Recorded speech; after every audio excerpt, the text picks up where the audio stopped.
A animação era para ser para crianças, certo? Errado. Os anos 80 libertaram uma onda de loucura animada que quebrou barreiras e traumatizou espectadores desavisados. De ermos pós-apocalípticos a pesadelos psicadélicos, estes não eram os rostos amigáveis de sábado de manhã. Estes eram os rebeldes que as emissoras temiam e os pais proibiam. Heavy Metal, 1981. A tela se abre para um orbe verde brilhante pulsando com energia malevolente. Esta não é a sua típica introdução de animação. É Heavy Metal, o filme de antologia que chocou mentes e aterrorizou sensores quando chegou aos cinemas em 1981. Baseado na revista adulta de mesmo nome, isso não estava apenas quebrando barreiras, aniquilava-as com um martelo espacial. O filme costura histórias de guerreiros, zumbis e horror cósmico com uma trilha sonora que grita pura rebelião rock dos anos 80. Blue Oyster Cult, Black Sabbath e Cheap Trick tocam alto nos alto-falantes enquanto os espectadores são arrastados por paisagens pós-apocalípticas e dimensões alienígenas. Os críticos ficaram escandalizados. Alguns o chamaram de revolucionário. Outros o chamaram de pura confusão animada. O que fez heavy metal lendário não foi só o conteúdo, mas a produção.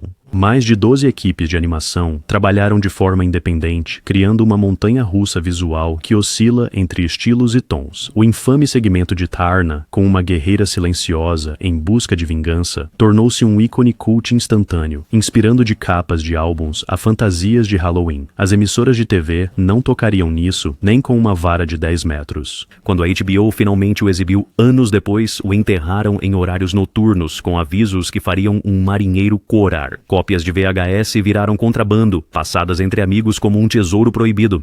Um dono de cinema em Oklahoma teria dito: nunca vi adultos fazerem fila para um desenho animado antes. Hoje, Heavy Metal é o filme da meia-noite definitivo, uma cápsula do tempo banhada em neon de quando a animação decidiu crescer da forma mais caótica possível. Não era apenas animação adulta, era animação com identidade falsa fumando no banheiro. 2. Rock and Roll, 1983. Luzes de neon piscam. Um clube cheio de fumaça pulsa com energia. No palco, uma banda de animais mutantes uiva na noite. Este é Rock and Roll, o delírio animado canadense que ousou imaginar um mundo pós-apocalíptico onde humanos estão extintos e animais evoluíram para estrelas do rock. Lançado pela Nelvana, conhecida por produções infantis fofinhas como Os Ursinhos Carinhosos, este filme foi a personificação da sua fase rebelde. A história segue Angel, uma cantora cuja voz pode invocar demônios, e sua luta contra o envelhecido vilão do rock, Mock. Por trás do enredo, há uma sombria meditação sobre a fama, o vício e acordos literais com demônios. A produção foi tão ousada quanto o conteúdo. Com um orçamento de $8 milhões, enorme para a época, a Nelvana convenceu lendas do rock Cheap Trick, Debbie Harry, Lou Reed e Iggy Pop a fornecer a trilha sonora. Mas então, o desastre se abateu. A United Artists entrou em pânico com o produto final, mutilando-o para o lançamento americano e o jogando em poucos cinemas.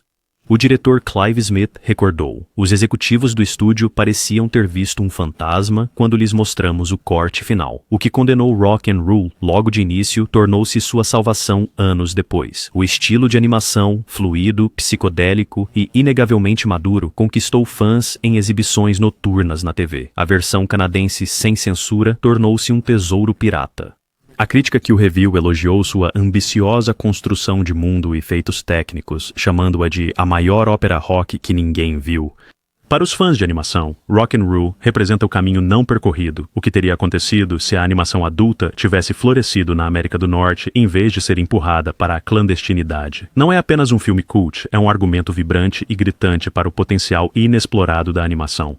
3. Fogo e Gelo, 1983. Um bárbaro se ergue silhuetado contra um céu vermelho sangue, músculos ondulando como bronze vivo. Este não é um desenho animado de fantasia qualquer, é Fogo e Gelo de Ralph Bakshi e Frank Frazetta, uma colaboração que trouxe o trabalho dos artistas de fantasia mais icônicos à vida selvagem em movimento. Lançado em 83, este épico de espada e feitiçaria segue o guerreiro Lorne enquanto ele luta contra o Senhor do Gelo Necron, num mundo primitivo de vulcões, geleiras e feras pré-históricas. O enredo era simples, a apresentação foi revolucionária. Usando rotoscopia, traçando filmagens de live action, Bakshi criou a animação com um realismo impressionante que tornava cada batalha visceral e cada morte chocante. Os críticos estavam divididos.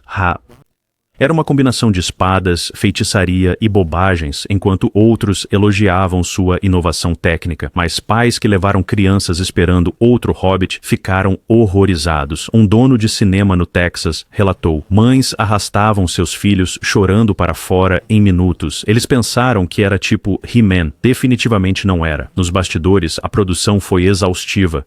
Atores atuaram em cada cena com figurinos minimalistas, e animadores os transformaram meticulosamente no estilo icônico de Frazetta.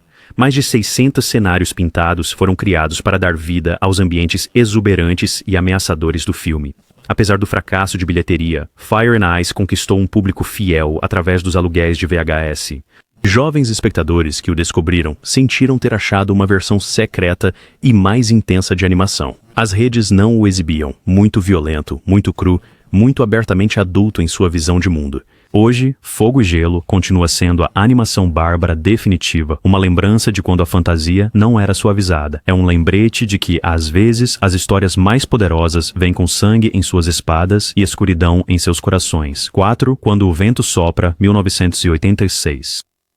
Um casal idoso toma chá no seu aconchegante chalé inglês. Pássaros cantam lá fora. O rádio chia com notícias de tensões globais. Esta abertura suave e enganosa não dá qualquer indício da devastação que se aproxima. Enquanto o Vento Sopra, talvez o filme de animação mais comovente dos anos 80.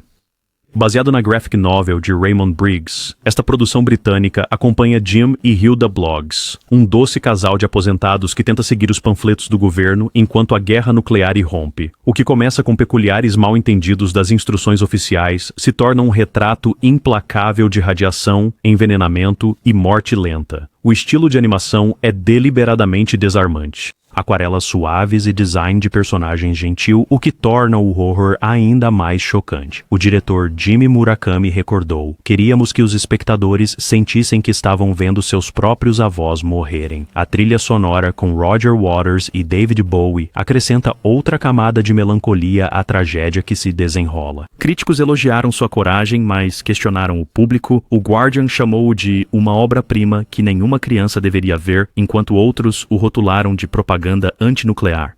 Na América, mal recebeu distribuição nos cinemas. As redes de televisão se recusaram a exibi-lo, alegando que o conteúdo era muito perturbador, mesmo com avisos. O poder do filme vem de sua conclusão inabalável. Ao contrário da maioria dos filmes animados, onde a esperança prevalece, quando o vento sopra termina como na realidade, sem recuperações milagrosas, sem resgates de última hora, apenas um casal de idosos confuso e moribundo, esperando por ajuda que nunca chegará. Para quem o viu, Quando o Vento Sopra não era só animação, era uma declaração política disfarçada de desenho animado. Numa era de ansiedade da Guerra Fria, ousou mostrar a guerra nuclear não como uma aventura, mas como um fim lento e doloroso para vidas comuns. 5. Akira, 1988. Uma motocicleta derrapa pelas ruas encharcadas de neon de Neo-Tóquio. A jaqueta vermelha do piloto se torna um borrão de cor contra a noite. Essa imagem icônica anunciou Akira ao mundo, uma obra-prima cyberpunk que redefiniu o que a animação poderia alcançar e que histórias poderia contar.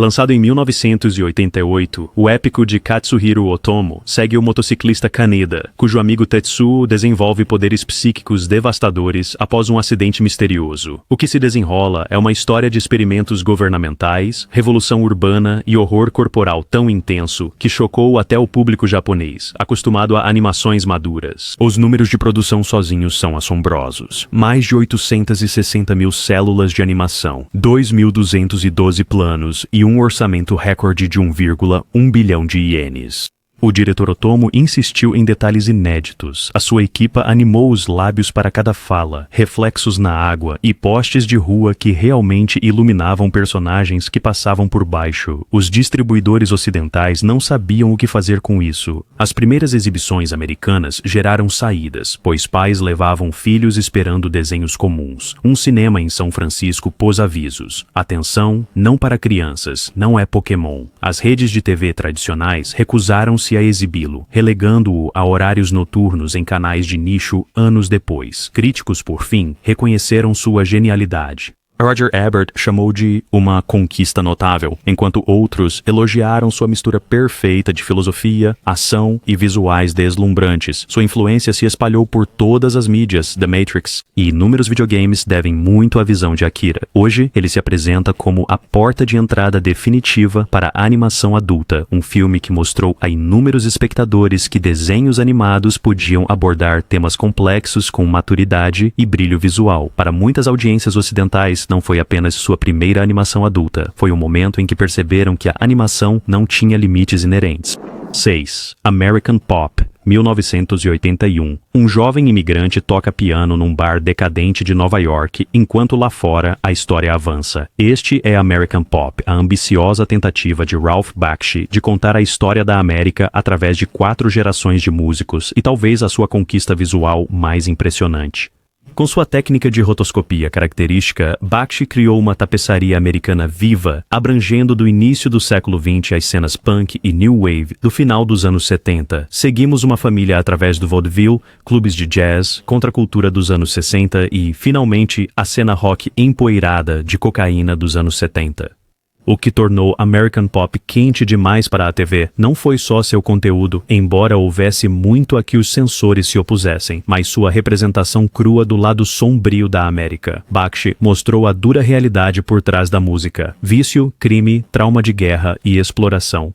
Como ele disse mais tarde, eu queria mostrar à América que ninguém coloca em desenhos animados. As transições visuais deslumbrantes do filme tornaram-se sua marca. Os personagens mudam da animação tradicional para o realismo rotoscopado e voltam. Imagens históricas se misturam perfeitamente com sequências animadas. A trilha sonora, com músicas que vão de Gershwin a The Doors a Pat Benatar, cria uma jukebox que viaja no tempo.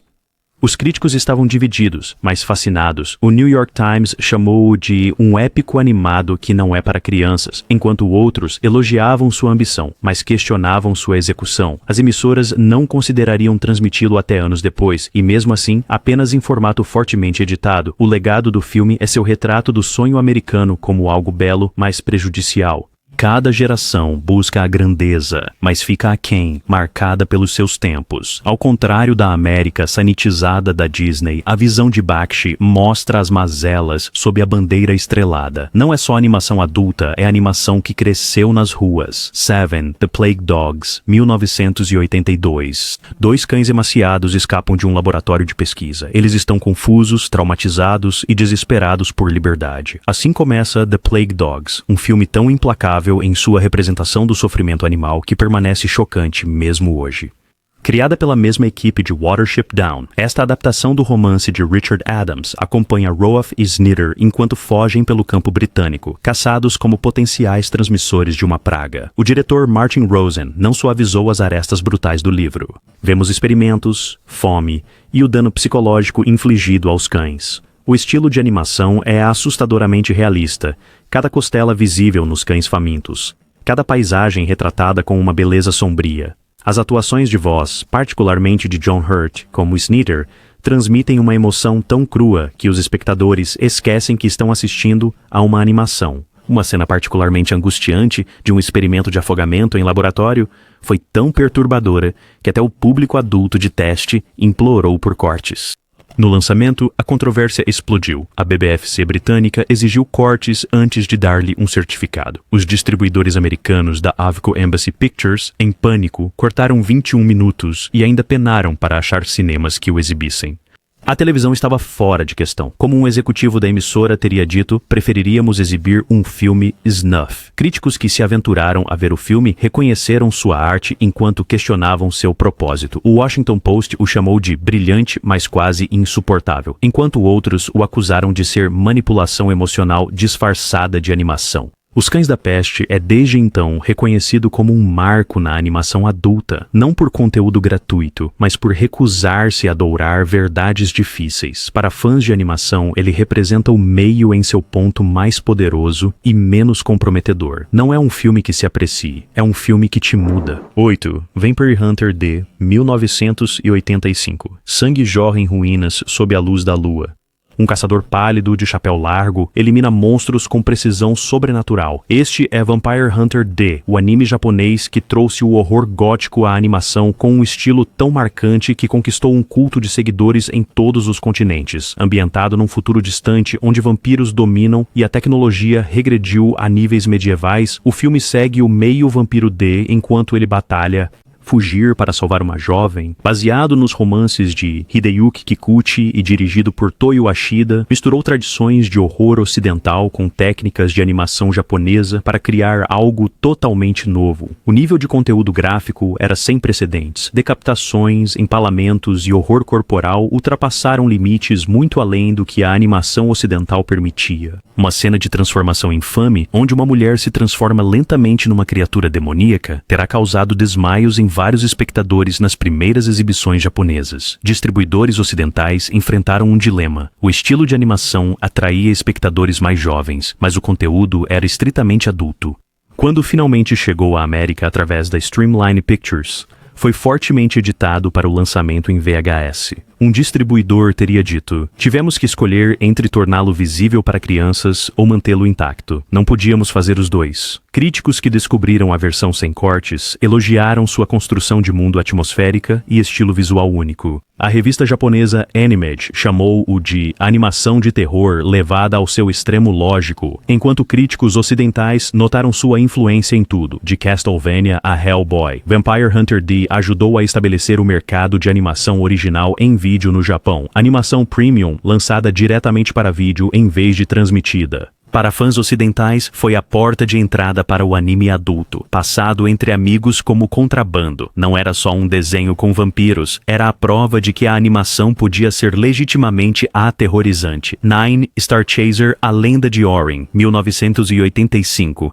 Um mineiro escravo descobre uma espada misteriosa e embarca numa busca interestelar por liberdade. Esta não é apenas mais uma aventura espacial. É Star Chaser, A Lenda de Orin, um épico sci-fi inovador. Um dos primeiros filmes de animação em 3D e talvez um dos mais ambiciosos da década. Dirigido por Stephen Horn, esta ópera espacial acompanha a jornada de Orin das minas subterrâneas às estrelas. Enquanto ele enfrenta o tirano Zygon, o filme misturou ousadamente estilos de animação, incorporando CGI inicial com técnicas tradicionais, algo revolucionário para 1985. Mas o que o destacava era sua abordagem adulta surpreendente para o que parecia um Star Wars familiar.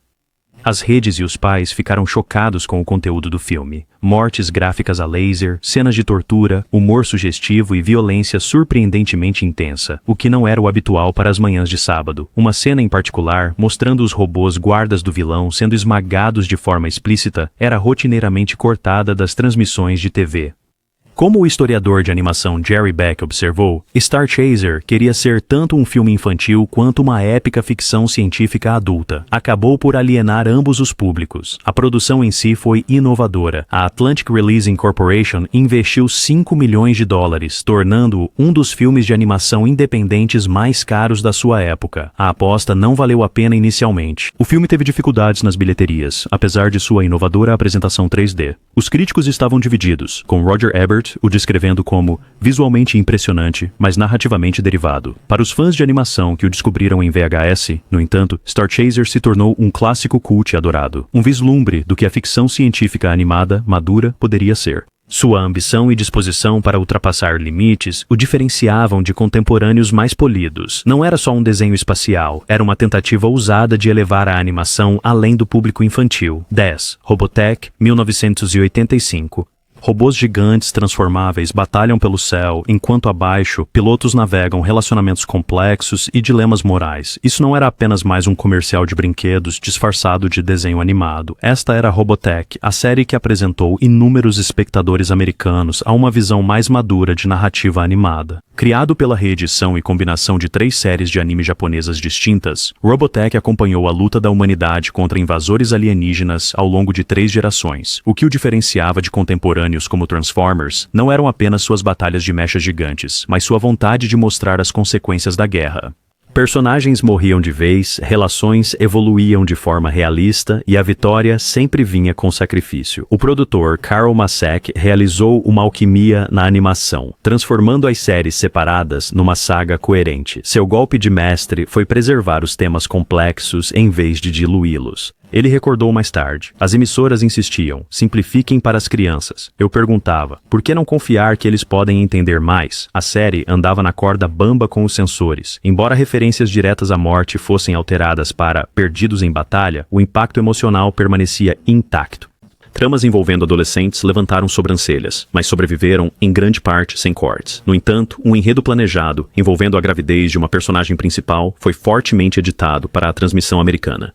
Críticos de início o viram como mais um show de robôs, mas o público viu sua profundidade. Fanzines e fóruns da internet se encheram de debates sobre sua trama complexa. Como o historiador Jerry Beck notou, Robotech não foi só um anime de entrada. Sa Picture das S. Era a prova de que a animação podia contar histórias com a complexidade de um drama com atores reais. Para uma geração de espectadores, Robotech foi o primeiro contato com uma animação com consequências, onde as decisões importavam, onde personagens favoritos podiam morrer e onde a história continuava a evoluir em vez de reiniciar a cada episódio. Não era apenas um desenho animado, era uma revolução narrativa disfarçada de série de robôs. 11. Galaxy Express 999, 1979-1981. Uma locomotiva a vapor atravessa o vazio estrelado do espaço. Esta imagem surreal abre Galaxy Express 999, uma série de anime japonesa que combinava estética retrô com profundas questões filosóficas sobre a humanidade, a imortalidade e o que significa ter uma alma. Criada pela lenda do mangá Leiji Matsumoto, a história segue o jovem Tetsuro Hoshino e a misteriosa Maetel enquanto viajam a bordo do trem espacial titular em direção à galáxia de Andrômeda, onde humanos podem trocar seus corpos por outros mecânicos imortais. Cada planeta que visitam revela o lado sombrio da imortalidade mecânica, vida eterna sem as qualidades essenciais humanas. A série abordou temas que nenhum desenho ocidental tocaria: guerra de classes, a natureza da consciência e a relação da humanidade com a tecnologia. Um episódio marcante mostra um planeta onde ciborgues ricos caçam humanos por esporte, guardando suas cabeças como troféus. Como o diretor Nobutaka Nishizawa afirmou, não estávamos fazendo um programa infantil com robôs. Estávamos perguntando o que significa ser humano. Quando chegou aos canais americanos no início dos anos 1980, chegou fortemente editado. Episódios inteiros foram removidos. O diálogo foi reescrito e muitos dos elementos mais sombrios foram suavizados. Mesmo assim, destacou-se dramaticamente dos programas infantis comuns. Os pais reclamaram do tom melancólico e das imagens perturbadoras, levando muitas estações a relegá-lo para a madrugada ou a retirá-lo por completo. Críticos que viram a versão sem cortes reconheceram o seu brilho. O jornal japonês Yomiuri Shimbun o chamou de "A animação é alta arte", enquanto críticos ocidentais que o descobriram mais tarde elogiaram sua mistura de estética steampunk e questões existenciais. Para os fãs de animação, Galaxy Express 999 representa o anime em sua forma mais ambiciosa, usando cenários fantásticos para explorar questões profundamente humanas. Não era só um desenho sobre um trem espacial, era uma jornada ao cerne do que nos faz humanos, corpos mecânicos que se danem. 12. O último unicórnio, 1982. Um unicórnio está sozinho em sua floresta, descobrindo que pode ser o último de sua espécie. Assim começa O Último Unicórnio, uma fantasia animada que parece um filme infantil, mas esconde temas de mortalidade, arrependimento e o custo doloroso de se tornar humano. Baseado no amado romance de Peter S. Beagle e animado por Rankin Bass, conhecidos por especiais de feriado, este filme de 1982 seguiu a jornada do unicórnio para descobrir o que aconteceu com sua espécie. Ao longo do caminho, ela se transforma numa mulher humana e experimenta amor, perda e o fardo da mortalidade pela primeira vez. A animação, criada pelo estúdio japonês Topcraft, que mais tarde formou o núcleo do estúdio Ghibli, era enganosamente bela. Fundos em aquarela e designs de personagens fluidos criavam uma estética de livro de contos que desmentia o coração melancólico do filme. Como o próprio Beagle comentou mais tarde, parece um conto de fadas, mas parece a vida. O que tornou o último unicórnio desconfortável para a televisão não foi o conteúdo explícito, mas seus temas existenciais e complexidade emocional. O touro vermelho, um demônio flamejante que leva os unicórnios para o mar, aterrorizou os espectadores mais jovens. A harpia, criatura grotesca que mata uma bruxa em cena, levou censores a exigir cortes, mas o mais controverso foi a mensagem inflexível do filme. A imortalidade impede a compreensão do amor ou da humanidade. Críticos elogiaram sua maturidade e arte. O New York Times chamou-o de visualmente deslumbrante e comovente, enquanto outros notaram sua capacidade de respeitar a inteligência infantil. No entanto, quando foi ao ar na televisão, muitas emissoras editaram as sequências mais intensas, particularmente o ataque da Harpia. Para uma geração de espectadores, o último unicórnio foi seu primeiro contato. Que não os diminuía, que reconhecia a perda, o arrependimento e a natureza agridoce de ser humano. Sua marcante trilha sonora de America e as vozes de Alan Arkin, Mia Farrow e Christopher Lee só intensificaram seu impacto em quem o descobriu. A animação não é só para crianças. Nunca foi. Estes 12 clássicos cult provam que os desenhos animados podem abordar guerra, morte, identidade e os cantos mais sombrios da experiência humana. Eles conquistaram seguidores fiéis justamente por ousarem ir onde a animação convencional não ousaria. Qual dessas obras-primas alucinantes te marcou para sempre? Deixe um comentário e pergunte a si mesmo: a animação moderna se tornou segura demais? Talvez precisemos de mais rebeldes dispostos a nos mostrar pesadelos junto com os sonhos.